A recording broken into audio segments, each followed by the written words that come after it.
Hello students, आज जो अपन topic start कर रहे हैं वो है मेंडलिज्म। जेनेटिक्स वाला टॉपिक जो था उस या चैप्टर जो था उसमें अपन ने जेनेटिक्स क्या है, फिर जेनेटिक्स के अंदर दो पार्ट थे, जो हेरिडिटी और दूसरा वेरिएशन। तो हेरिडिटी से रिलेटेड कुछ थ्योरीज अपन ने डिस्कस की, वेरिएशन और उसके टाइप्स को अपन ने डिस्कस किया।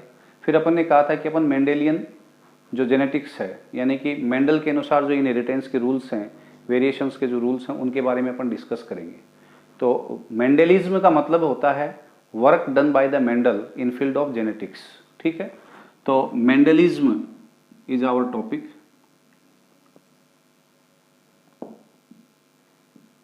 ठीक है, जो क्या है मेंडल्स वर्क, जिनको अपन फादर ऑफ जेनेटिक्स कह रहे हैं। ठीक है, कौन थे ये मेंडल और क्या इनकी हिस्ट्री है? तो देखिए, ऑस्ट्रिया जो कंट्री है, जिसको आजकल अपन चेक रिपब्लिक कहते हैं, उसका एक टाउन है हिजेंडॉर्फ।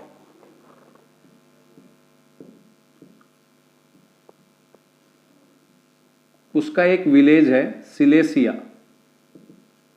वहां पे 20 जुलाई 1822, 20 जुलाई 1822 में एक वीक फैमिली, पीजेंट फैमिली का मतलब होता है बेटा, जो ऐसे लोग जो दूसरों का जो पर्टिकुलर खेत वगैरह है उसको जोत करके अनाज पैदा कर करके खा रहे हों। ठीक है ना, तो एक पीजेंट फैमिली जो थी उसके अंदर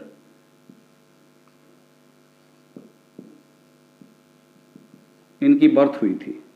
ठीक है, शार्प माइंडेड थे ये। शुरू में इन्होंने फिलोसॉफी और मैथमेटिक्स से रिलेटेड अपनी स्टडी की, बीएससी तक की। फिर उसके बाद 1843 के अंदर बर्नो प्लेस है, ठीक है ना, वहां पे इन्होंने मॉनेस्ट्री जो है अगस्टियन मॉनेस्ट्री के अंदर एज ए मॉन्क,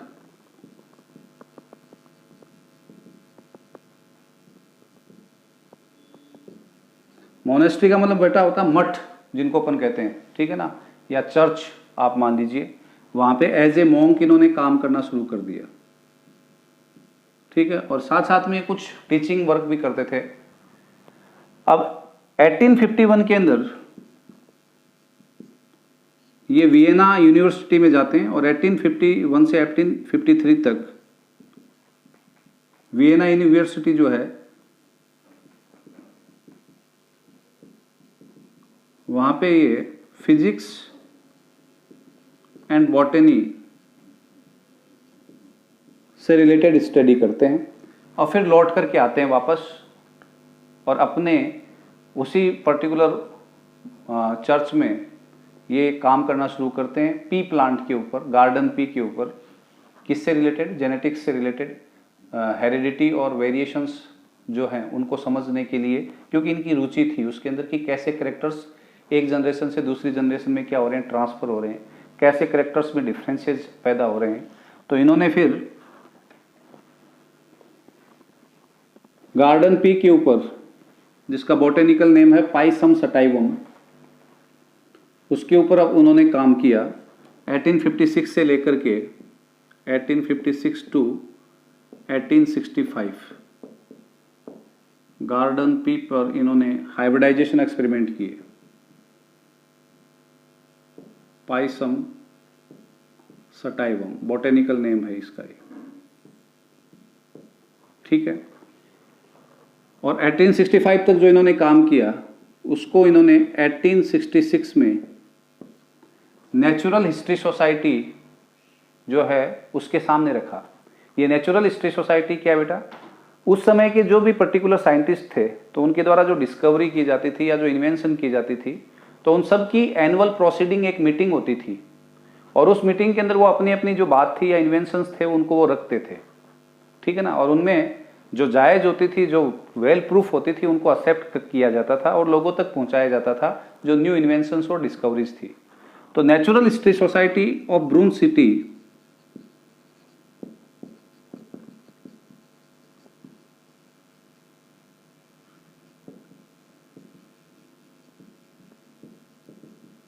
कि जो एनुअल प्रोसीडिंग मीटिंग थी उसमें इन्होंने अपने जो भी पर्टिकुलर एक्सपेरिमेंट्स थे उनको रखा, और वो एक्सपेरिमेंट जो थे वो एक जर्नल जो था, मैगजीन जो थी, उसके अंदर छपे। ठीक है, उस जर्नल का नाम था, जिस नाम से वो निकला था, नेचर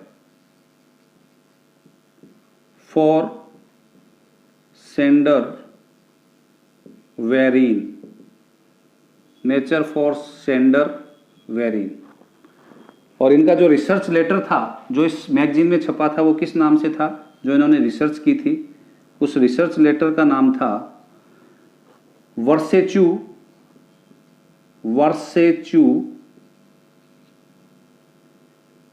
अबर पी फ्लेंजेन हाइब्रिडेन, जिसका अगर इंग्लिश में अपना अर्थ देखें तो hybridization experiment on plants. Hybridization experiments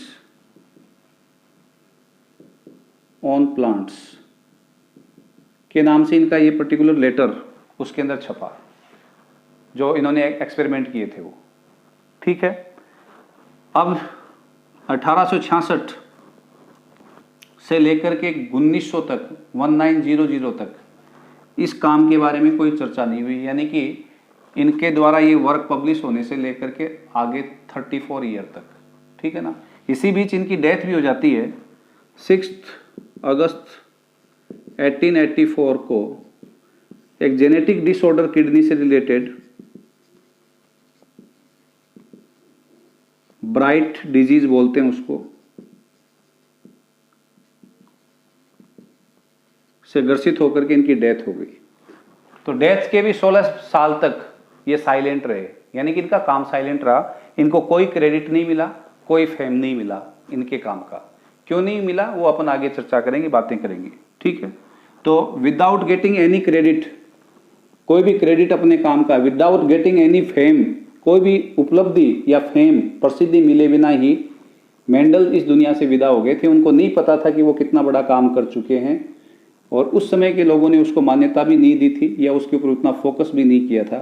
तो without getting any credit he died, उनकी डेथ हो गई।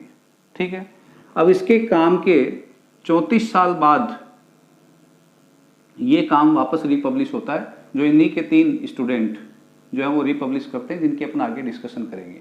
ठीक है, तो पहली जो चीज यहाँ पे दिमाग में आती है कि क्या कारण था कि वो अनसक्सेसफुल रहे, क्यों उनको वो उस समय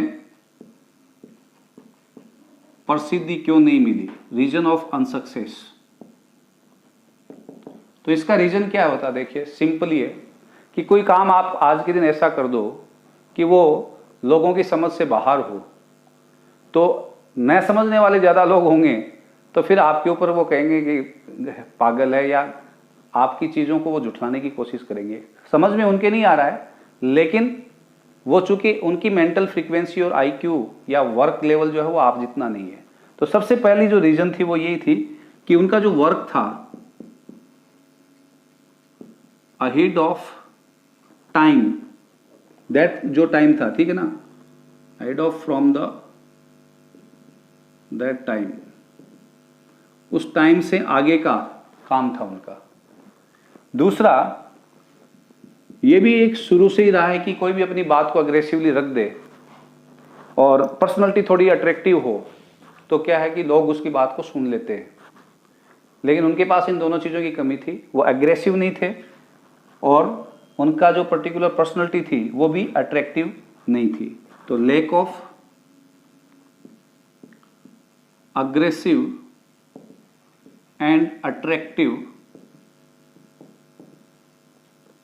persona या personality, this was the next reason, ये भी एक रीजन था। तीसरा, ही वॉज नॉट कॉन्फिडेंट,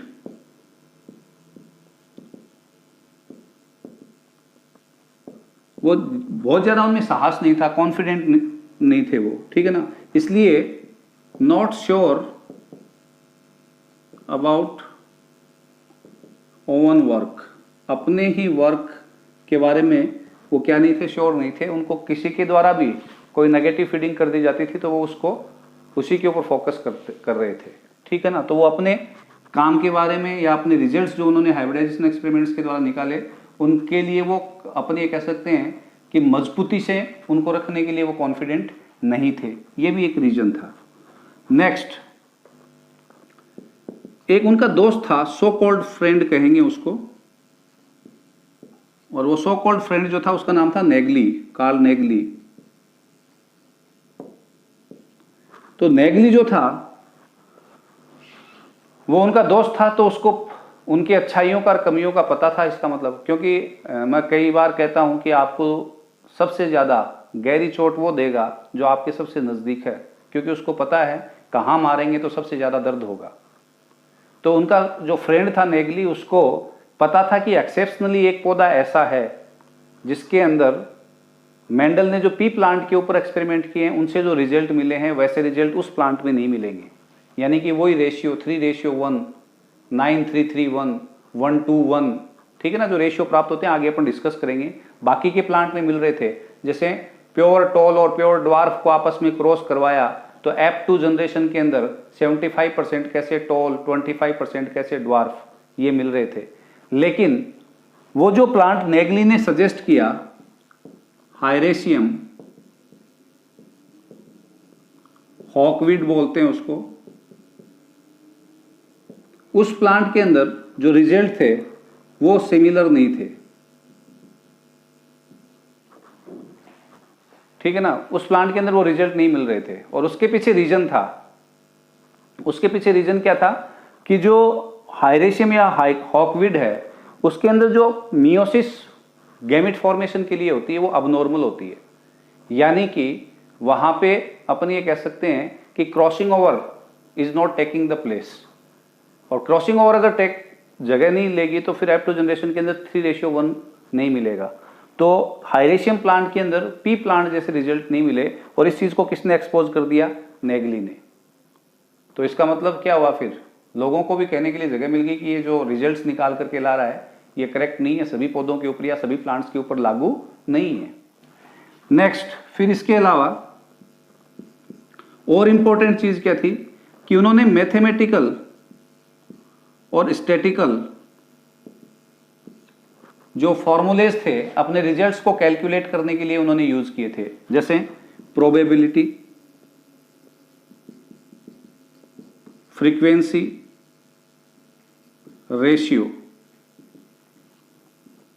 ठीक है। And the people of that time are not able to understand these particular things.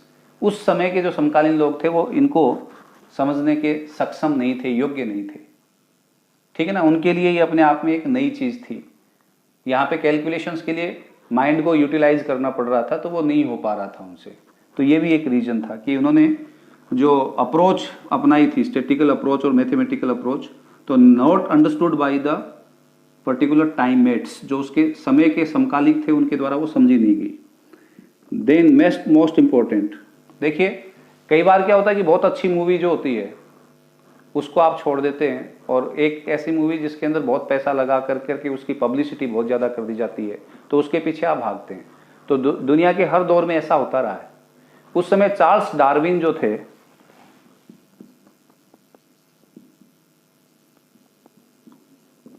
वो इवोल्यूशन और ओरिजिन ऑफ स्पीसीज के ऊपर काम कर रहे थे, और उनकी बुक आई थी ओरिजिन ऑफ स्पीसीज, जिसके बहुत सी कॉपी मार्केट के अंदर डिस्ट्रीब्यूट हुई थी, और लोगों की भी ज़्यादा यहाँ पे जिज्ञासा थी कि वो जानना चाह रहे थे कि कैसे स्पीसीज की ओरिजिन हुई है। तो ओरिजिन ऑफ स्पीसीज जो चार्ल्स डार्विन की थी, तो चार्ल्स डार्विन का फेम ज़्यादा था और उसकी बुक का भी जो अपन कह सकते हैं चार्म ज़्यादा था, तो लोग उधर ज़्यादा अट्रैक्टेड थे। मोस्ट ऑफ फोकस उधर था, डार्विन के मेंडल के ऊपर फोकस ही नहीं था। और रहा सहा जिस जर्नल के अंदर या मैगजीन के अंदर इनका जो रिसर्च लेटर छपा था उसकी कॉपी बहुत कम प्रिंट हुई थी, पब्लिश बहुत लो लेवल पे हुआ था वो। इसका मतलब बहुत कम लोगों तक डिस्ट्रीब्यूट हुआ था। यानी कि उनका काम भी बहुत कम लोगों तक पहुंच पाया था। तो ये भी अपने आप में रीजन था। तो हर जगह पे वो पार्शियलिटी का सा शिकार भी थे, जिसके कारण वो काम लोगों तक नहीं पहुंच पाया, इसलिए वो अनसक्सेसफुल रहे। अब बात आती है सक्सेस कैसे होते हैं। ठीक है, डेथ के बाद कैसे सक्सेसफुल होते हैं। तो देखिए उनके 3 दोस्त, आप इन दोस्तों को भी ऐसा मानिए कि उन्होंने इनडायरेक्टली उनको गुरु के रूप में एक्सेप्ट किया था और उनकी जो चीजें थी उनको वो फॉलो कर रहे थे। तो वो जो 3 इनके स्टूडेंट थे, उन्होंने इनके काम को फिर रीपब्लिश किया। कब? 1900 के अंदर, यानी कि 19th सेंचुरी जो है ना, उसके खात्मे पे, और 20th सेंचुरी स्टार्ट हो रही थी तब। और वो जो 3 पर्टिकुलर उनके स्टूडेंट थे जिन्होंने डिस्कवर किया उनके काम को, रिकरेक्ट किया, रीपब्लिश किया, ठीक है ना, रिप्रेजेंट किया लोगों के सामने, उनमें एक था बेटा हुग डी वेरिज। ये हॉलैंड से बिलोंग करते थे और इन्होंने अपने जो एक्सपेरिमेंट्स थे वो इवनिंग प्रिमरोज प्लांट के ऊपर किए थे। ठीक है, दूसरे जो थे वो कार्ल कोरेंस थे।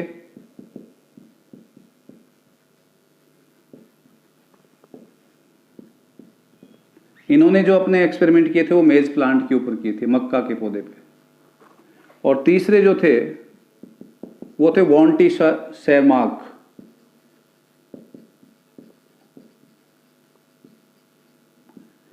इन्होंने मल्टीपल प्लांट्स के ऊपर या फ्लोरिंग प्लांट्स के ऊपर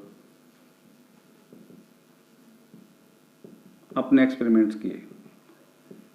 ठीक है, और उन एक्सपेरिमेंट्स के रिजल्ट्स और मेंडल के जो रिजल्ट्स निकाले हुए थे उनको आपस में मैचअप किया, उनको रिकरेक्ट किया, जहाँ पे कोई करेक्शंस थे उनको करेक्शन करके उन्होंने इनके काम को दोबारा से क्या किया, रीपब्लिश किया। तब जाकर के मेंडल को क्या मिला, फेम। तब जाकर के क्या मिला, क्रेडिट। और वो क्या कहलाए, फादर ऑफ जेनेटिक्स। उन्होंने इसको एस्टेब्लिश किया। तो अब दोबारा जब इन्होंने वर्क को रिपब्लिश किया तो यहां तक आते आते समय भी खूब निकल गया था। तो हो सकता है कि समकालीन 2 लोग हों, उनके दिमाग का लेवल अलग हो, तो 34 साल में तो उनका मैच्योर उतना हो ही जाएगा जितना वो 34 साल पहले सोच रहा था। तो अब लोगों के उनका काम भी समझ में आने लग गया था। तो अब नेक्स्ट आपसे पूछा जा सकता है कि मेंडल की सक्सेस के रीजन क्या है, रीजन्स ऑफ सक्सेस।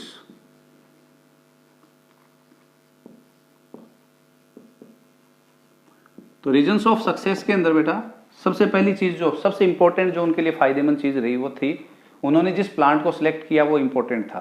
तो सिलेक्शन ऑफ प्लांट।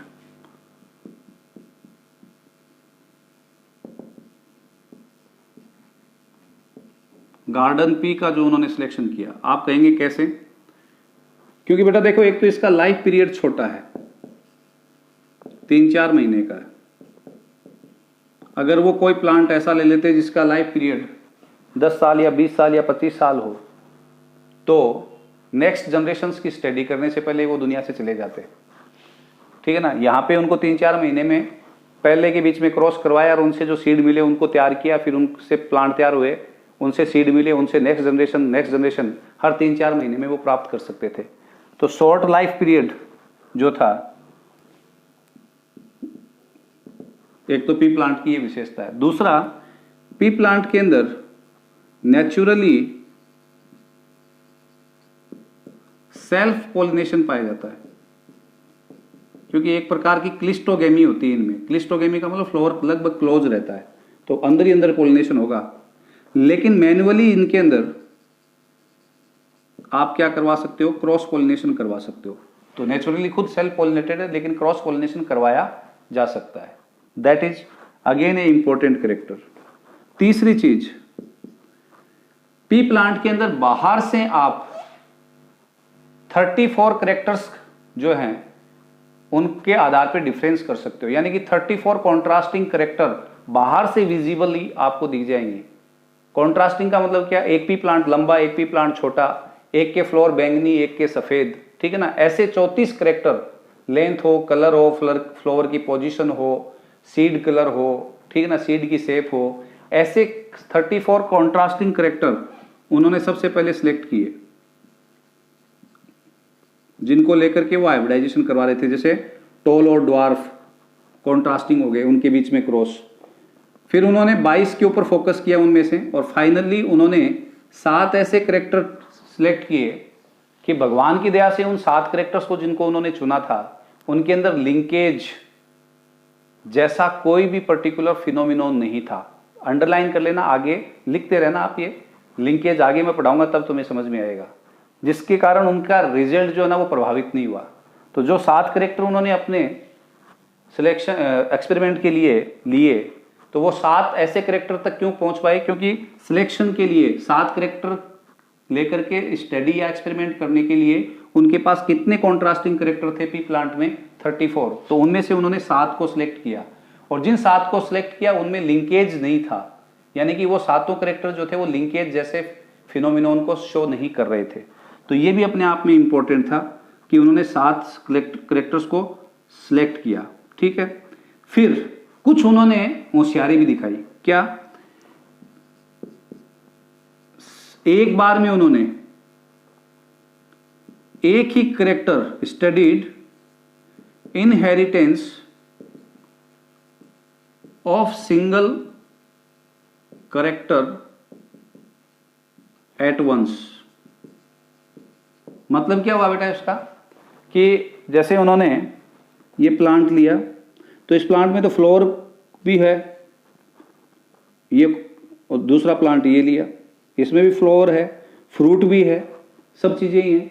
लेकिन उन्होंने एक बार में एक ही करेक्टर को लेकर के स्टडी की, क्रॉस करवाया, और उनका फोकस जो था वो किसके ऊपर था, लेंथ के ऊपर। एक बार में उन्होंने किसके ऊपर फोकस किया, लेंथ के, एक लंबे और एक बोने, टॉल और ड्वार्फ।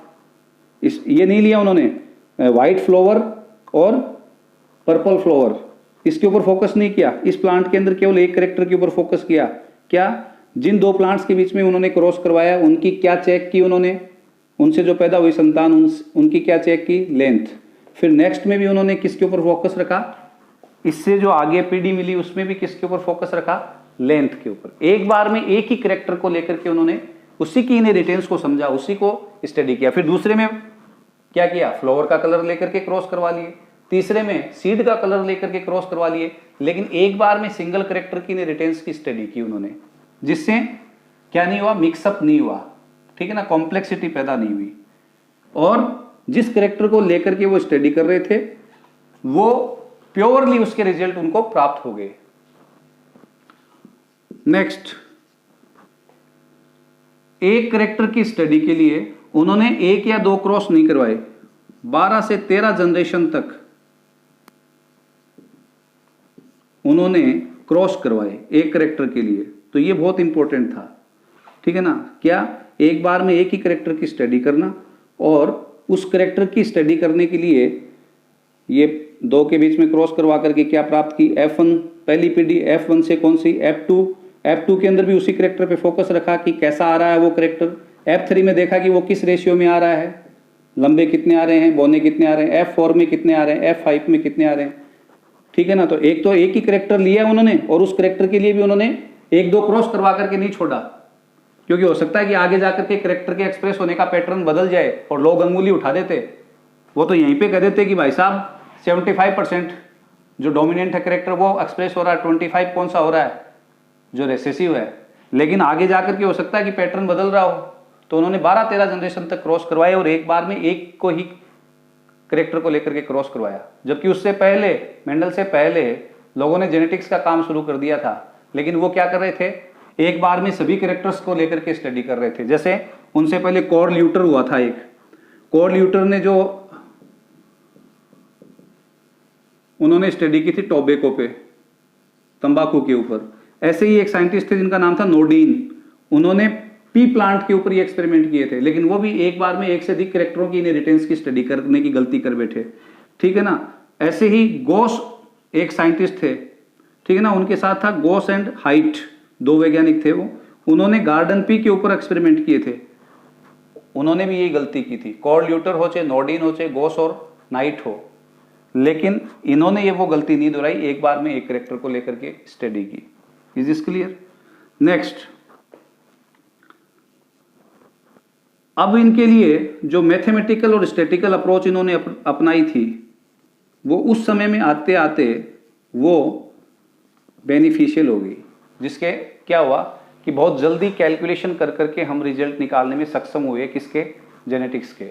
यानी कि इनके द्वारा जो फॉर्मूले यूज किए गए थे, उन फॉर्मूले को यूज करके हम, क्योंकि इन्होंने तो पूरे एक्सपेरिमेंट कर करके वो फॉर्मूले बनाए थे, और उन फॉर्मूले को यूज किया करके हम ये पता कर सकते हैं कि 5 पीढ़ियों के बाद में कितने % संतति कैसी होगी और कितने % कैसी होगी। यानी कि किसी भी क्रॉस के अंदर हम रेशियो, फ्रीक्वेंसी के बारे में पता कर सकते हैं बिना एक्सपेरिमेंट किए हुए, ठीक है ना। प्रैक्टिकली न किए हुए सीधे हमें अगर कोई क्रॉस दे दे तो हम वो रिजल्ट्स निकाल सकते हैं इनके मैथमेटिकल और स्टैटिकल जो फॉर्मूलेज है उनको यूज करके, ठीक है।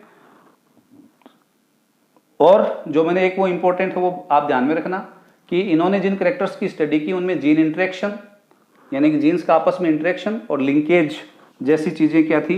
एब्सेंट थी, जो करेक्टर्स इन्होंने ली थी। और एक इनका जो हाइब्रिडाइजेशन का जो प्रोसेस था ना, वो बहुत इंपॉर्टेंट था। हाइब्रिडाइजेशन के लिए इन्होंने क्या किया? एक प्रोसेस अपनाया, इमेस्क्यूलेशन एंड देन बैगिंग। मतलब क्या है? जैसे ये प्लांट है, इसका जो फ्लावर है उसमें इन्होंने स्टेमन्स को हटा दिया। स्टेमन्स को यंग स्टेज में हटाना क्या कहलाता है? इमेस्क्यूलेशन। और जिस प्लांट के पोलन ग्रेन इनको डालने थे उसके इन्होंने डाल दिए। क्यों? क्योंकि नहीं हटाते तो सेल्फ पोलिनेशन हो जाता है, क्योंकि नेचुरली पी प्लांट में क्या होता है? Self pollination. इसलिए यंग स्टेज में ही एंथर्स को हटा दिया। और फिर बैगिंग का मतलब क्या होता है? डिजायर्ड प्लांट के पोलन ग्रेन्स को ट्रांसफर करवा दिया। जैसे ये टॉल प्लांट है और ये कौन सा है? ड्वार्फ। इन दोनों के बीच में क्रॉस करवाना है, तो अगर ये नहीं हटाते तो इसके पोलन ग्रेन आ जाते इसी के ऊपर, यानी कि टॉल का टॉल से ही क्रॉस हो जाता। लेकिन इमेस्क्यूलेशन यानी कि removal of anther in young stage और ट्रांसफर ऑफ पोलन ग्रेन्स को बैग में, छोटे छोटे बैग्स के अंदर लेकर के स्टिग्मा के ऊपर पैक करना, ट्रांसफर करना, क्या कहलाता है? बैगिंग। तो ये प्रोसेस इन्होंने अपनाई। Is this clear? तो यहां तक आप ये ध्यान में रखें। अब देखिए, मेंडेलियन जेनेटिक्स को समझने के लिए मेंडल के द्वारा जो कुछ टर्म्स का यूज किया गया जेनेटिक्स के लिए, और उसके बाद में भी कुछ टर्म्स आई, तो वो जेनेटिक्स के अंदर उन टर्म्स का यूज होता है, तो उन टर्म्स के बारे में अपना जानना जरूरी है। तो नाउ द टाइम हम जेनेटिक्स के अंदर यूज होने वाले टर्म्स को ले रहे हैं under the topic terminology. One by one we will discuss about this. देखिए, सबसे पहले तो हमें ये पता होना चाहिए जो करेक्टर अपन कर रहे हैं, तो करेक्टर क्या है? What is the character? तो कोई भी ऑर्गेनिज्म या उस ऑर्गेनिज्म के किसी पार्ट की जो मॉर्फोलॉजिकल अपीयरेंस है वो क्या कहलाती है? Character.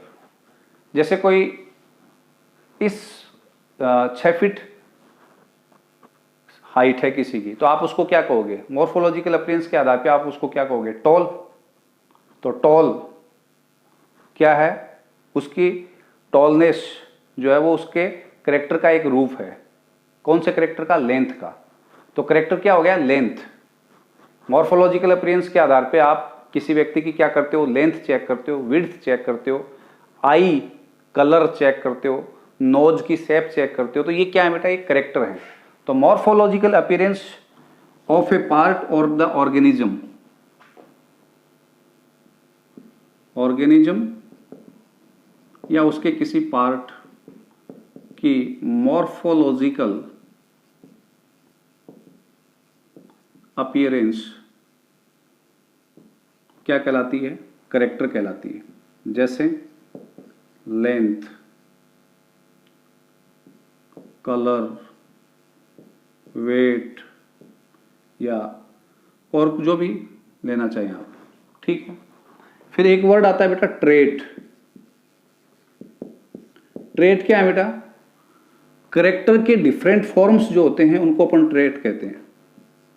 Different forms of a character. जैसे लेंथ जो है उसकी दो ट्रेट हो गई, एक तो सिंपली, एक तो क्या होगी टॉलनेस और एक ड्वार्फनेस।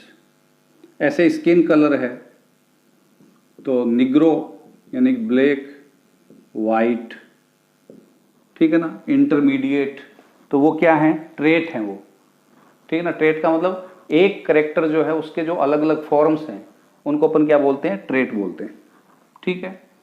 फिर जेनेटिक्स के अंदर एक वर्ड आएगा जो मेंडल से स्टार्ट हुआ था, unit factor, very important, unit factor, ठीक है ना। तो यूनिट फैक्टर जो है उसको मेंडल ने कैसे डिफाइन किया था? अकॉर्डिंग टू मेंडल,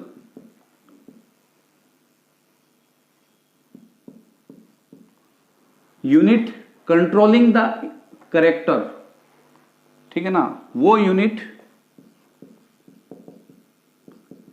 जो किसको कंट्रोल कर रही है, करेक्टर को, उसको उन्होंने क्या कहा, फैक्टर कहा, ठीक है ना। कंट्रोलिंग करेक्टर का मतलब क्या है, उस करेक्टर का एक्सप्रेशन जिस यूनिट के कारण हो रहा है। जैसे मेरे अंदर लेंथ का एक्सप्रेशन है तो वो लेंथ का एक्सप्रेशन किसके कारण है, क्योंकि लेंथ वाला जीन मेरे पास है, उस जीन को ये क्या कह रहे थे, फैक्टर। लेंथ वाला करेक्टर एक पीढ़ी से दूसरी पीढ़ी के अंदर इनहेरिटेंस हो रहा है तो उसको कंट्रोल कौन कर रहा है, लेंथ वाले करेक्टर को वो जीन कर रहा है जो एक पीढ़ी से दूसरी पीढ़ी में जा रहा है।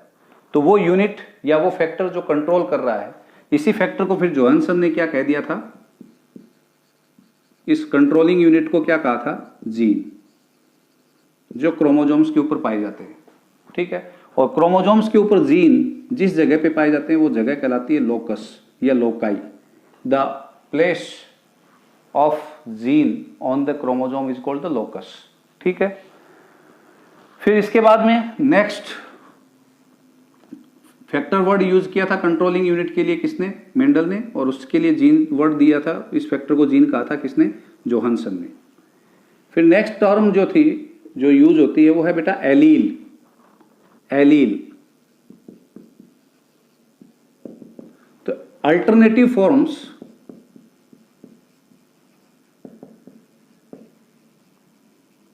Of A gene present on same locus of homologous chromosome।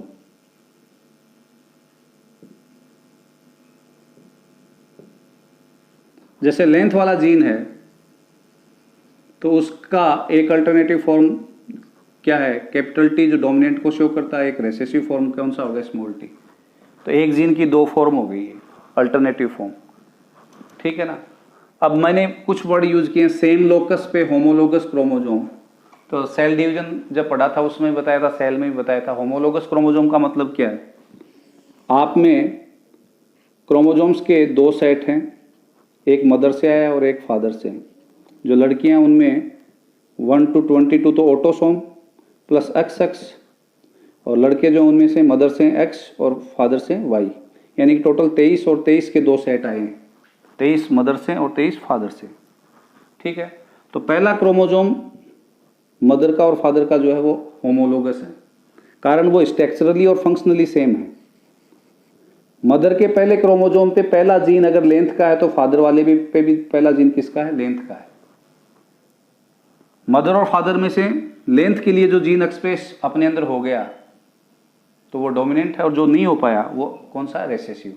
तो एक जीन लेंथ वाला है, उसके दो फॉर्म हो गए। ऐसे ही नोज का है दूसरा जीन, मदर से पहले क्रोमोजोम पे दूसरा जीन नोज का, तो फादर वाले के भी पहले क्रोमोजोम के ऊपर दूसरा जीन किसका होगा, नोज का होगा, नाक के लिए। तो एक ही जीन के क्या है, अल्टरनेटिव फॉर्म, जिनकी पोजीशन होमोलोगस क्रोमोजोम पे कहां पे है, सेम लोकस। लोकस वो जगह जहां पे जीन पाया जा रहा है, तो वो क्या कहलाते हैं, एलील। समझ गए ना, सिंपल है। आपके पास दो सेट हैं क्रोमोजोम्स के, एक पापा से आया है 23 क्रोमोजोम का और एक मम्मी से आया है 23 क्रोमोजोम का। उन 23 में 22 ऑटोसोम है और 23वां सेक्स क्रोमोजोम है। मदर से आने वाला पहला क्रोमोजोम और फादर से आने वाला पहला क्रोमोजोम दोनों एक दूसरे के क्या हैं, होमोलोगस। अर्थात इन दोनों पे पाए जाने वाले जीन जो हैं वो सेम काम करते हैं। जैसे इधर पहले जीन के ऊपर पहले क्रोमोसोम पे पहला जीन लेंथ का है, तो इधर वाला भी लेंथ का होगा। बस अंतर ये है कि ये लेंथ वाला जो जीन है इसके ये दो रूप हैं, कभी कभी सेम भी आ सकते हैं, कभी कभी ये दो रूप हैं, ठीक है ना। दो रूप का मतलब अगर एक इधर वाला एक्सप्रेस होता है तो आप ज़्यादा लंबे होंगे, अच्छे लंबे होंगे, और अगर इधर वाला नहीं होता है तो आप बौने रह जाएंगे। तो इसका मतलब लेंथ दो प्रकार की होगी। क्यों? क्योंकि उसको कंट्रोल करने के लिए कौन है, दो फॉर्म है एक जीन की, एक लंबेपन वाली और एक बौनेपन वाली। तो ये जो अल्टरनेटिव फॉर्म है एक ही करेक्टर की या एक ही जीन की, उनको अपन क्या बोल रहे हैं, एक जीन की दो अल्टरनेटिव फॉर्म्स क्या कहला रही है, एलील। और करेक्टर की जो अल्टरनेटिव फॉर्म है उनको अपन ने अभी वर्ड यूज किया था, क्या कह देंगे, ट्रेट। ठीक है। नेक्स्ट, एलील जो था वो शब्द जो था वो किसने दिया था, बैटसन के द्वारा वर्ड दिया गया था एलील। फिर इसके बाद में देखिए नेक्स्ट जो वर्ड आता है, जो टर्म यूज होती है वो है होमोजाइगस हेटेरोजाइगस। Homozygous heterozygous.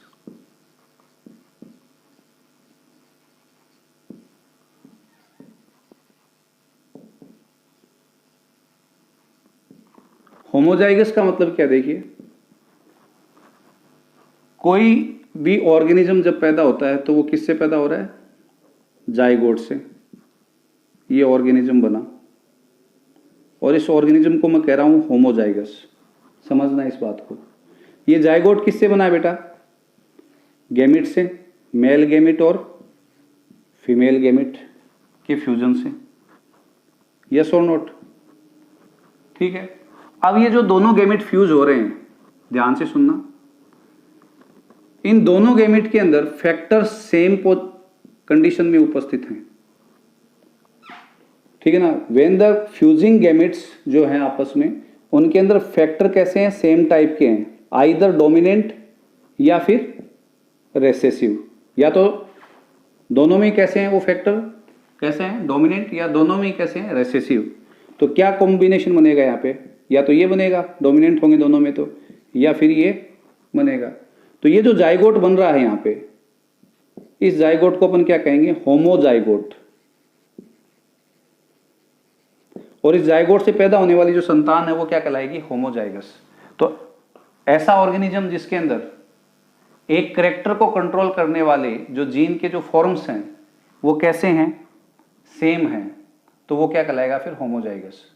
कारण उसको दोनों पेरेंट्स से उस करेक्टर को कंट्रोल करने वाली जो जीन है वो सेम अवस्था में मिली है, आइदर डोमिनेंट या रेसेसिव अवस्था में। तो homozygous organism is developing from the homozygote. और होमोजाइगोट कौन सा है, वो जाइगोट जिसकी फॉर्मेशन उन गैमेट्स के आपस में फ्यूजन से हुई है जिन गैमेट्स के अंदर फैक्टर कैसे हैं, सिमिलर टाइप के। The factors are of similar type, either dominant factor हैं दोनों में या रेसेसिव। हेटेरोजाइगस के अंदर क्या होगा, जो जाइगोट है वो कैसा होगा, हेटेरोजाइगोट। कारण उस जाइगोट की फॉर्मेशन करने वाले जो गैमेट्स हैं, उन गैमेट्स के अंदर फैक्टर्स जो हैं वो कैसे हैं, डिफरेंट अवस्था में है। One having the dominant, the another having the recessive factor for a particular character.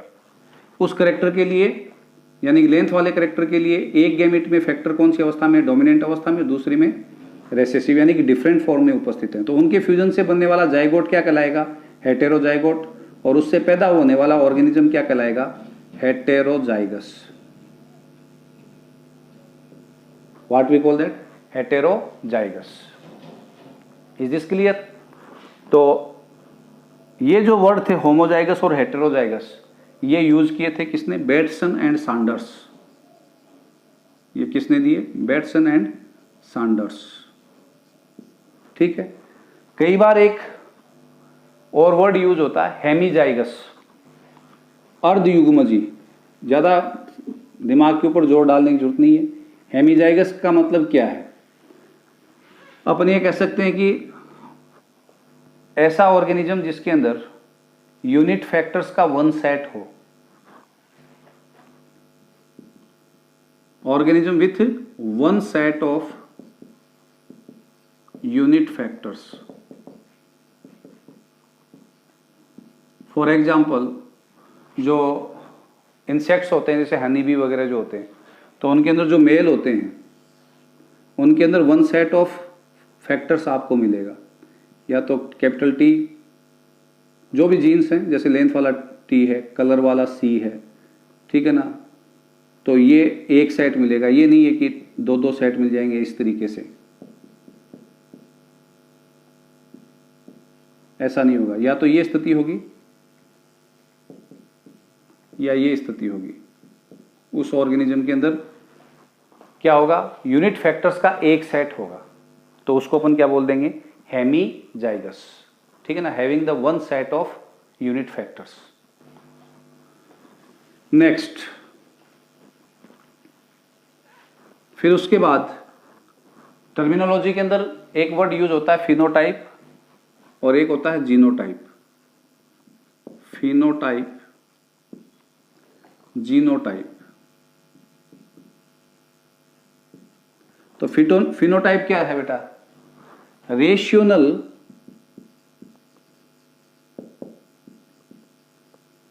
Representation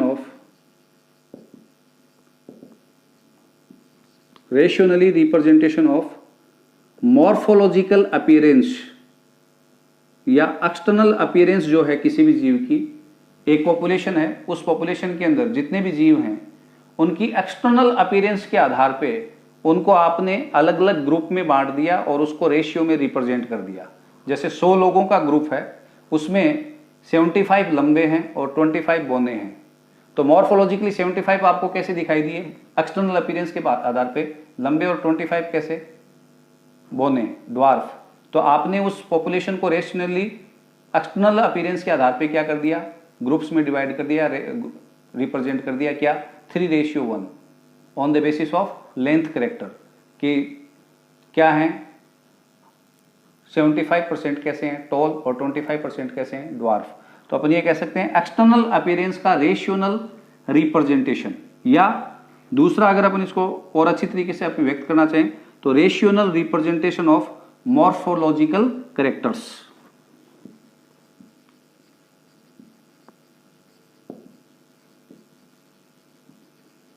characters of a population, of a population.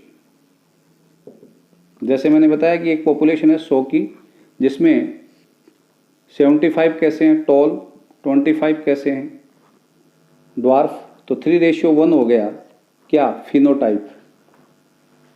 75% कैसे हैं टॉल हैं और 25% क्या हैं ड्वार्फ हैं। कलर के आधार पे अगर अपन देखें, इन 100 में से 60 गोरे हैं, 40 क्या हैं ब्लैक हैं, तो 6:4 और 3:2। ये रेशियोनल रिप्रेजेंटेशन आ गया मॉर्फोलॉजिकल कैरेक्टर के आधार पे। मॉर्फोलॉजिकल कैरेक्टर यहाँ पे क्या है, कलर।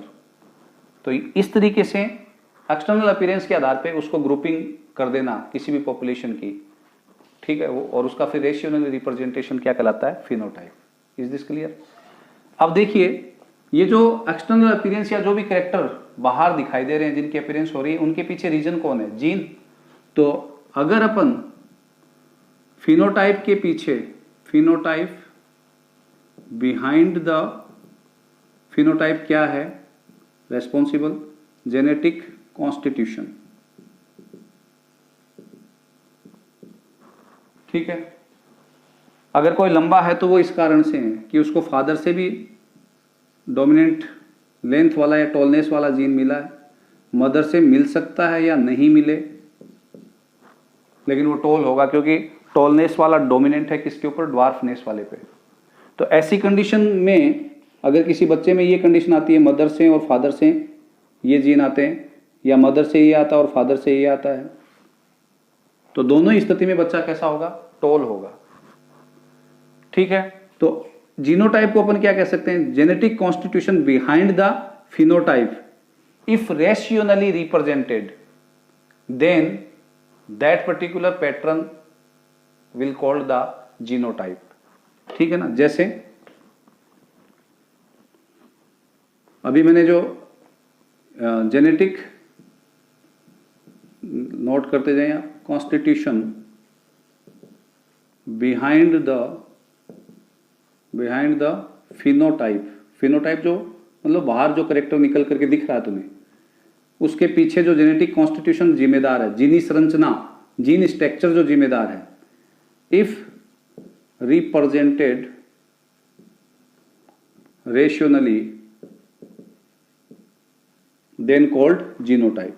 फॉर एग्जाम्पल, एक पॉपुलेशन में अभी अपन बात कर रहे थे 100 की पॉपुलेशन है, उसमें 75 क्या है टॉल, 25 क्या है ड्वार्फ।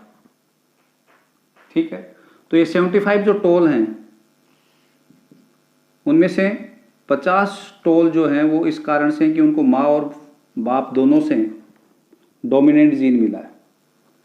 लेकिन 25 भी टॉल हैं लेकिन उनको एक पेरेंट से डोमिनेंट मिला और एक से रेसेसिव जीन मिला, तो ये भी टॉल हुए, इस जेनेटिक स्ट्रक्चर वाले भी और इस जेनेटिक स्ट्रक्चर वाले भी। और ये 25 इसलिए बोने हैं क्योंकि इनको माँ और बाप दोनों से ही क्या मिला है, रेसेसिव जीन मिला है। तो अब अगर जेनेटिक स्ट्रक्चर के आधार पे अपन रेशियो निकालें तो वो कितना आएगा, इस जेनेटिक स्ट्रक्चर वाले कितने हैं 50, इस वाले 25, इस वाले 25, तो अपन इसको किस तरीके से रिप्रेजेंट कर सकते हैं, 1:2:1, 50, 25, ये सॉरी ये कितने हैं 50, तो क्या हो गया 50 अगर अपन काटें तो 25, 1, 1 और 2। ठीक है, तो जो रेशियो अपने पास आ रहा है वो कितना आ रहा है 2:1:1, या मैं यूज शो कर दूं इसको 1:1, तो वो क्या हो गया जीनोटाइप। हर चार में से एक कौन से जेनेटिक स्ट्रक्चर वाला, कैपिटल टी स्मॉल टी वाला, दो कैसे कैपिटल टी वाले और एक कैसा स्मॉल टी वाला। इज इसके लिए तो ये क्या हो गया जीनोटाइप।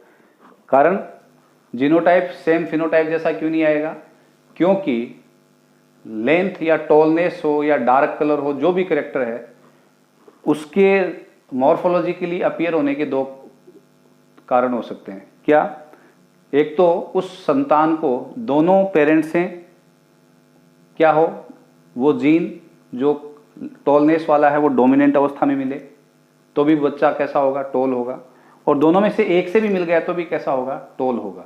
तो दिखने में तो वो दोनों ही कैसे दिख रहे हैं, टॉल दिख रहे हैं, लेकिन उनके तो उसके आधार पे तो अगर अपन रेशियो निकालें तो क्या होगा, दो पैदा हुए, दोनों के दोनों क्या हुए, टॉल, तो फिनोटाइप तो क्या हो गया 100% कैसे, टॉल।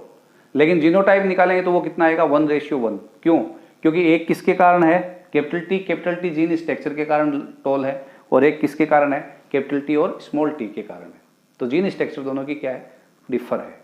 ठीक है, नेक्स्ट उसके बाद में एक वर्ड आता है बेटा, ये फिनोटाइप जीनोटाइप जो थे ये वर्ड भी दिए थे किसने, जोहानसन ने। ठीक है ना, ये ध्यान में रखना। ठीक है, फिर उसके बाद नेक्स्ट एक वर्ड आता है बेटा फिनोकॉपी। फिनोकॉपी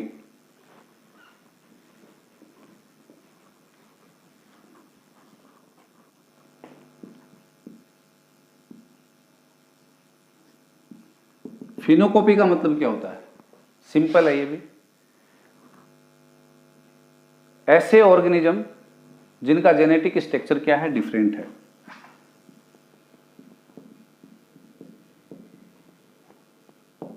ठीक है, और वो ऑर्गेनिज्म डिफरेंट जियोग्राफिकल एरिया में पाए जाते हैं,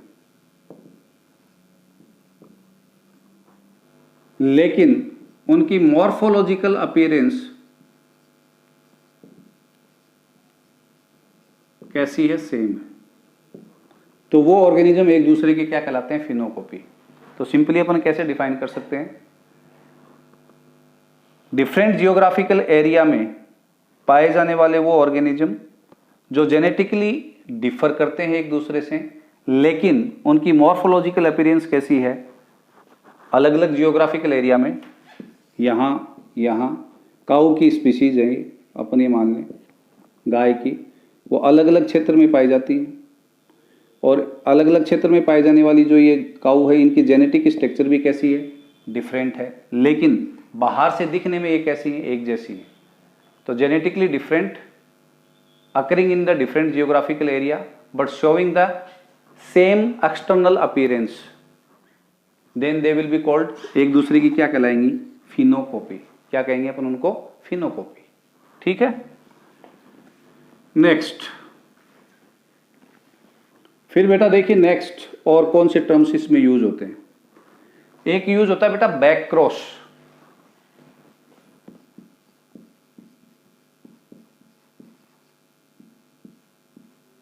बैक क्रॉस, ठीक है।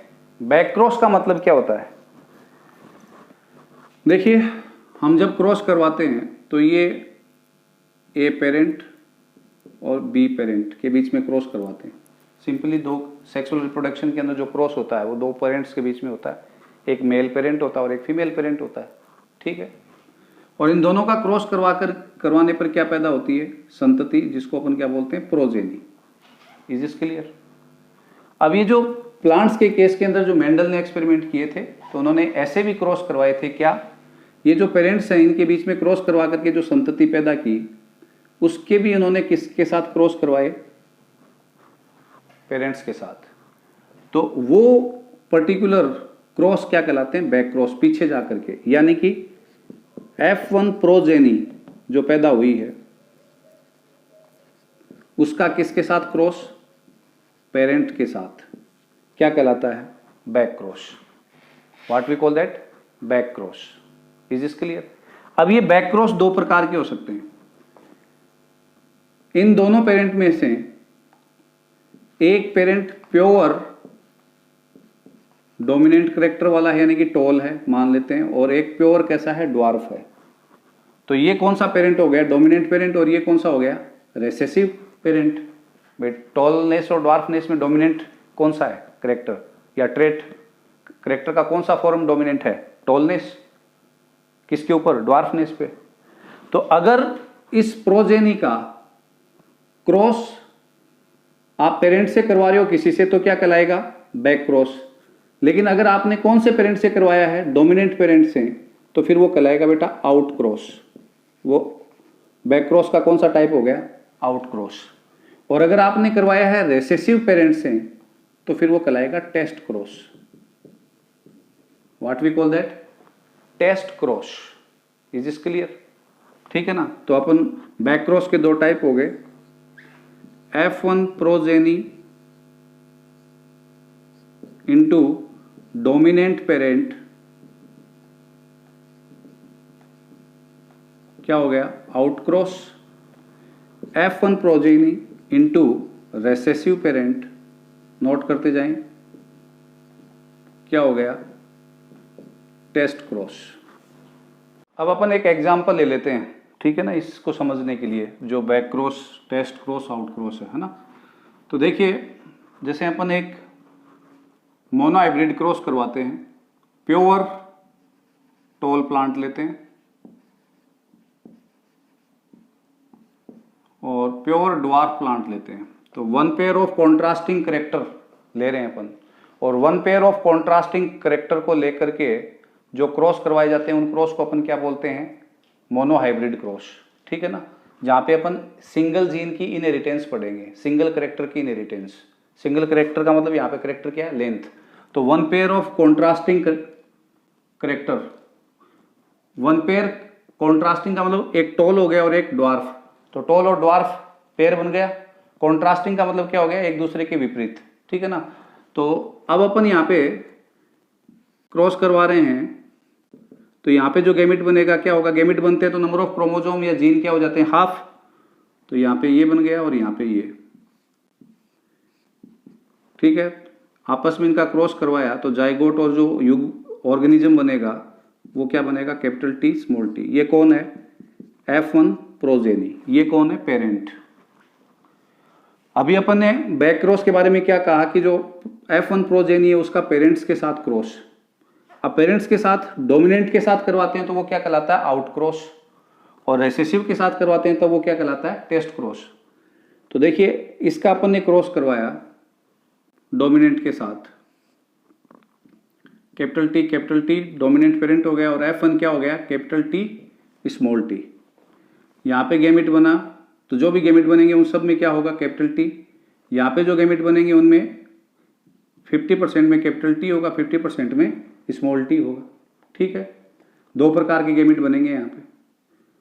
तो अब आपस में क्रॉस करवाएंगे तो एक तो ऐसी प्रोजेनी पैदा होंगी जिनमें कैपिटल टी होगा, और एक दूसरी इस प्रकार की होंगी जिनमें कैपिटल टी स्मॉल टी होगा। ठीक है, ये जो क्रॉस आपने करवाया वो क्या करवाया, डोमिनेंट पेरेंट और किसका, F1 का। तो यहाँ पे जो आपको रिजल्ट मिला तो ये प्लांट कैसा होगा, फिनोटाइप कैसा होगा, यानी कि बाहर से देखने में कैसा होगा, टॉल, और ये भी कैसा होगा, टॉल। तो फिनोटाइप जो आ रहा है यहाँ पे वो कितना आ रहा है, 1, यानी कि 100% कैसे, टॉल। लेकिन जीनोटाइप जो आ रहा है वो क्या आ रहा है, 1:1 यानी 50% ऐसे हैं जिनका जेनेटिक स्ट्रक्चर क्या है, कैपिटल टी, और 50% ऐसे हैं जिनका जेनेटिक स्ट्रक्चर क्या है, कैपिटल टी स्मॉल टी। ठीक है, लेकिन फिनोटाइप क्या है, जितने भी हैं सब दिख कैसे रहे हैं, टॉल। तो फिनोटाइप कितना है, 100% या 1, यानी कि सब एक जैसे, कैसे, टॉल। लेकिन जीनोटाइप 50% टॉल ऐसे हैं जिनको माँ और बाप दोनों से कैसा मिला है, डोमिनेंट जीन मिला है। 50% ऐसे हैं जिनको एक से डोमिनेंट मिला, दूसरे से रेसेसिव। तो इसका मतलब ये जो क्रॉस है इसको अपन कौन सा, बैक क्रॉस का कौन सा टाइप है, आउट क्रॉस। तो आउट क्रॉस जब अपन करवाते हैं तो उसमें फिनोटाइप तो कितना आएगा, 1, और जीनोटाइप कितना आएगा, 1:1। ठीक है, अब बैक क्रॉस का दूसरा टाइप F1 का किसके साथ, रेसेसिव के साथ, जिसको अपन क्या बोलते हैं, टेस्ट क्रॉस। तो अपन करवाते हैं ये F1 और ये रेसेसिव पेरेंट। इससे कितने प्रकार के गैमेट बनेंगे बेटा, 2 प्रकार के, कैपिटल टी स्मॉल टी। यहाँ पे जितने भी गैमेट बनेंगे उन सब में क्या होगा, small T, capital T small T, small T small T. ये कैसा होगा बेटा, टॉल। ये कैसा होगा, अरे टॉलनेस वाला जीन है क्या इसके पास, दोनों ही रेसेसिव जीन है, तो ये कैसा होगा, ड्वार्फ। तो फिनोटाइप कितना आ रहा है, 1:1, 50% कैसे टॉल, 50% कैसे ड्वार्फ। जीनोटाइप 50% ऐसे हैं, यानी कि 2 में से 1, यानी 50% ऐसे हैं जिनका क्या है, कैपिटल टी स्मॉल टी, और 2 में से 1 ऐसा है, यानी 50% ऐसे हैं जिनका क्या है। तो बोथ फिनोटाइप एंड जीनोटाइप क्या आएगा अपना, 1:1। ये मोनो हाइब्रिड टेस्ट क्रॉस और आउट क्रॉस के रिजल्ट हैं। ये मोनो हाइब्रिड आउट क्रॉस में फिनोटाइप 1 आता है, जीनोटाइप 1:1 आएगा, और मोनो हाइब्रिड टेस्ट क्रॉस के अंदर फिनोटाइप और जीनोटाइप दोनों कितने आएंगे, 1:1 आएंगे। ठीक है, मोनो हाइब्रिड क्रॉस का मतलब क्या है, वो क्रॉस जिसमें आपने एक पेयर कॉन्ट्रास्टिंग करेक्टर लेकर के क्रॉस करवाया है। 1 पेयर ऑफ कॉन्ट्रास्टिंग करेक्टर का मतलब क्या है, करेक्टर है लेंथ, उसके कॉन्ट्रास्टिंग रूप है टॉलनेस एंड ड्वार्फनेस। तो आपने जो क्रॉस करवाया क्या उसमें एक प्योर टॉल प्लांट लिया या नहीं लिया, और दूसरा कौन सा लिया, प्योर ड्वार्फ। दोनों एक दूसरे के विपरीत हैं, लंबा बोना, इनको लेकर के क्रॉस करवाया, तो ये क्रॉस क्या कहलाएगा, मोनो हाइब्रिड क्रॉस। ठीक है, फिर मोनो हाइब्रिड क्रॉस से मैं आगे चला गया कहाँ पे, वो क्रॉस जिसमें F1 प्रोजेनी का क्रॉस अपन किसके साथ करवाते हैं, पेरेंट्स के साथ, तो वो क्या कहलाता है, बैक क्रॉस। पेरेंट 2 प्रकार के हैं, डोमिनेंट और रेसेसिव। अगर डोमिनेंट के साथ करवाया है तो आउट, रेसेसिव के साथ करवाया है तो टेस्ट। Is this clear. तो एक ये टर्म्स आपको ध्यान में रखनी है, कौन सी, टेस्ट क्रॉस और आउट क्रॉस। कई बार ये पूछ लिया जाता है कि टेस्ट क्रॉस का यूज क्या है, तो पेरेंट्स के जीनोटाइप जानने के लिए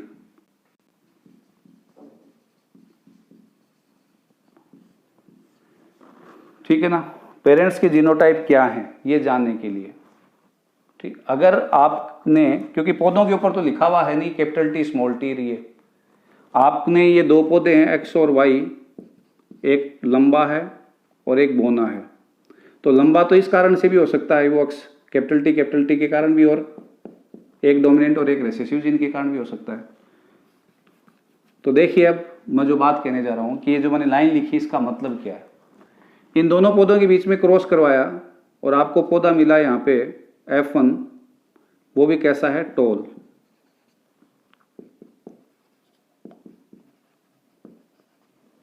ठीक है, अब देखिए ये मिला आपको ए प्लांट। अब इसका क्रॉस आप रेसेसिव पेरेंट के साथ करवा रहे हैं। किसके साथ? रेसेसिव पेरेंट के साथ। तो रेसेसिव पेरेंट के साथ जब क्रॉस करवा रहे हो तो ध्यान से सुने आप, आपको जो प्रोजेनी मिल रही है वो कैसी मिल रही है? 50% कैसी, डोमिनेंट कैरेक्टर वाली, और 50% कैसी, रेसेसिव कैरेक्टर वाली। तो ये तभी हो सकता है जब इस पेरेंट का जीनोटाइप क्या हो? प्योर रेसेसिव हो। कैसे? अगर इस पेरेंट का क्या होगा, देखिए ये तो हो गया कैपिटल टी स्मॉल टी।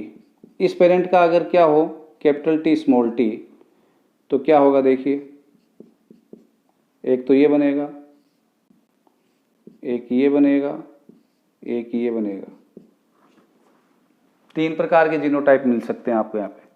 2 ही प्रकार के जीनोटाइप मिल रहे हैं, तो ये तभी संभव है जब इस पेरेंट का जीनोटाइप क्या हो? Small T small T. ठीक है ना? तो हमें 2 प्रकार के जीनोटाइप मिले, तो अब ये क्लियर हो गया कि इस पेरेंट का जीनोटाइप क्या है? Small T small T. तो पेरेंट्स के जीनोटाइप जानने के लिए हम इसका यूज करते हैं।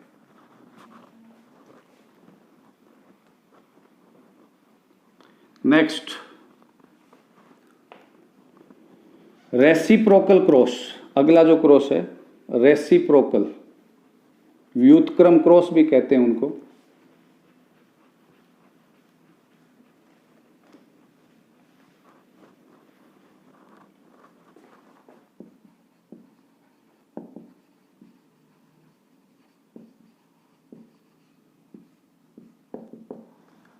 क्या होते हैं रेसिप्रोकल क्रॉस? ये बेटा ये सेट ऑफ क्रॉस है।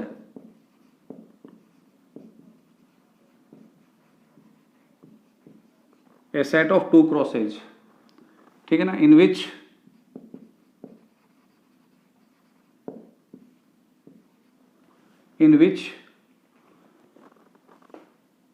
Parents sex will taken in changed manner in each cross, means first cross में जिस प्लांट को मेल पेरेंट के रूप में लिया गया है उसको सेकंड क्रॉस में एज ए फीमेल लिया जाएगा। ठीक है, फीमेल पेरेंट के रूप में कंसीडर किया जाएगा, यानी कि अपोजिट सेक्स के रूप में लिया जाएगा। समझ लें आप, जैसे 2 क्रॉस का सेट है तो 1 और 2, तो ये प्लांट एक है कैपिटल टी, दूसरा है स्मॉल टी। ठीक है, इस प्लांट के पोलन ग्रेन इस प्लांट के स्टिग्मा पे ट्रांसफर कर रहे हैं। तो पोलन ग्रेन कौन सा पार्ट होता है? Male reproductive. तो ये प्लांट किसके रूप में लिया गया है? मेल के रूप में। और ये किसके रूप में लिया गया है? फीमेल के रूप में।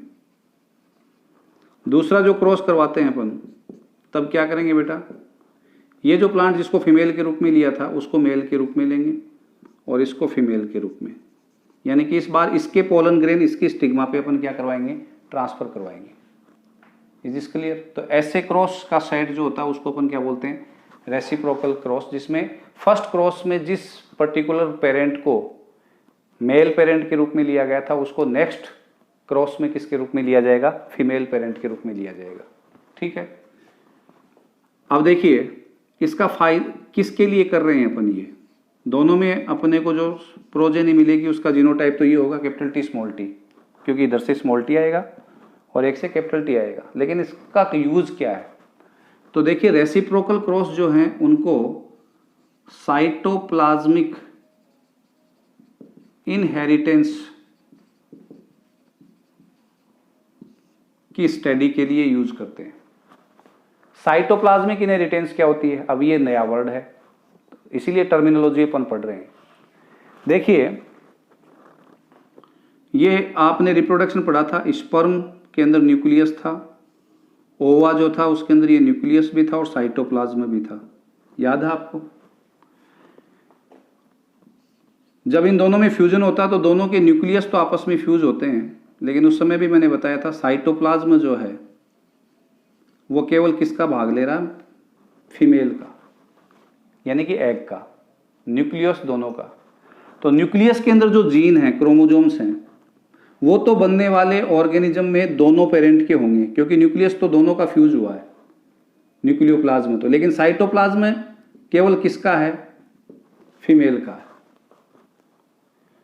अब साइटोप्लाज्म में जो जीन है वो जीन पैदा होने वाली संतति को केवल और केवल किससे मिलेंगे? फीमेल पेरेंट से मिलेंगे। आप कहोगे साइटोप्लाज्म में कौन से जीन आ गए जी? Mitochondria, chloroplast, case of plants की बात करें तो माइटोकॉन्ड्रिया है, क्लोरोप्लास्ट है, सेंट्रोसोम है, ये ऐसे पर्टिकुलर सेल ऑर्गेनिल हैं जिनके अंदर डीएनए होता है, आप जानते हैं, ठीक है ना? तो वो डीएनए और ये माइटोकॉन्ड्रिया, क्लोरोप्लास्ट किसका हिस्सा है? साइटोप्लाज्म का। तो इसका मतलब साइटोप्लाज्म के अंदर पाए जाने वाला डीएनए अगली पीढ़ी को जो मिल रहा है वो किससे मिल रहा है? फीमेल पेरेंट से मिल रहा है, ठीक है? तो अब अपन ये जब अपन ने क्रॉस करवाया तो जैसे प्लांट्स के अंदर लीफ जो है उसके कलर की अपन बात करें तो अगर लीफ कलर का जो जीन है वो किस में पाया जाता है? साइटोप्लाज्म में। तो अगर लीफ कलर इस पेरेंट जैसा है तो ये पेरेंट कौन सा हो गया? फीमेल, क्योंकि साइटोप्लाज्म से आने वाला जीन केवल किससे आ सकता है? फीमेल पेरेंट से। क्यों? क्योंकि at the time of fertilization nucleoplasm तो दोनों का आपस में फ्यूज हो रहा है, हिस्सा ले रहा है दोनों का, मेल पेरेंट और फीमेल पेरेंट का, लेकिन साइटोप्लाज्म केवल किसका भाग ले रहा है? फीमेल का। तो बनने वाले जाइगोट में जो साइटोप्लाज्म है वो केवल कहां से आया है? फीमेल से आया है, ठीक है?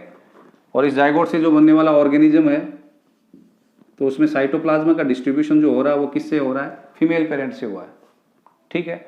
न्यूक्लियस दोनों से। तो न्यूक्लियस के जीन्स की इनहेरिटेंस जो होती है एक पीढ़ी से दूसरी पीढ़ी में जाना जो होता है उसको अपन बोलते हैं karyoplasmic inheritance. Inheritance through the jeans of nucleus, एक पीढ़ी से दूसरी पीढ़ी के अंदर कैरेक्टर्स की inheritance through the jeans of nucleus, karyoplasmic inheritance. और कैरेक्टर्स की inheritance through the jeans of cytoplasm कहलाती है साइटोप्लाज्मिक इनहेरिटेंस। तो साइटोप्लाज्मिक इनहेरिटेंस की स्टडी के लिए अपन कौन से क्रॉस करवाते हैं? रेसिप्रोकल क्रॉस, कि इनमें से कौन सा पेरेंट फीमेल है और कौन सा मेल रहा है, ये पता करना है। तो देखिए, अगर लीफ का कलर इस पेरेंट जैसा आ रहा है इस पौधे के अंदर, तो ये पेरेंट जो था उसने किसके रूप में भूमिका निभाई है? फीमेल के रूप में, और इसने किसके रूप में निभाई है? मेल के रूप में। और इस पेरेंट जैसी लीफ आ रही है तो इसका मतलब ये फीमेल के रूप में और ये मेल के रूप में। तो अगर हमें ये पता करना है कि कौन कौन से कैरेक्टर जो हैं वो साइटोप्लाज्म से ट्रांसफर हो रहे हैं या उनके जीन साइटोप्लाज्म में उपस्थित हैं, यानी कि वो साइटोप्लाज्मिक इनहेरिटेंस का हिस्सा है, तो हमें कौन से क्रॉस करवा करके देखने चाहिए? रेसिप्रोकल, जिसमें हमने दो प्लांट के बीच में क्रॉस करवाया, एक प्लांट के पोलन ग्रेन दूसरे के ऊपर ट्रांसफर किए तो ये मेल पेरेंट हो गया और ये फीमेल पेरेंट हो गया। फिर हमने देखा कि जो लीफ है या कोई भी एक कैरेक्टर है वो फीमेल पेरेंट जैसा आया है किसके अंदर? संतान में। फिर हम उसी कैरेक्टर को पकड़ेंगे और दोबारा उल्टा क्रॉस करवाएंगे, तो इस बार हम देखेंगे कि वो जो कैरेक्टर है वो दूसरे पेरेंट जिसको अब इस बार फीमेल के रूप में लिया है उस जैसा आया है। तो इसका मतलब वो जो कैरेक्टर है उसका जीन किसके अंदर उपस्थित है? साइटोप्लाज्म में। तो वो इनहेरिटेंस क्या कहलाती है? Cytoplasmic inheritance. और उसके लिए अपन कौन से क्रॉस करते हैं? रेसिप्रोकल। क्या हो गए? Set of two crosses in which in each cross we will change the sex of parents in opposite manner. Means पहले में अपन ने जिसको फीमेल पेरेंट लिया उसको नेक्स्ट में मेल पेरेंट के रूप में, और पहले में जिसको मेल के रूप में लिया उसको नेक्स्ट में फीमेल के रूप में। ये जिस क्लियर? तो ये टर्मिनोलॉजी है जो आपको पकड़ करके रखनी है, तैयार करनी है। Okay, thank you.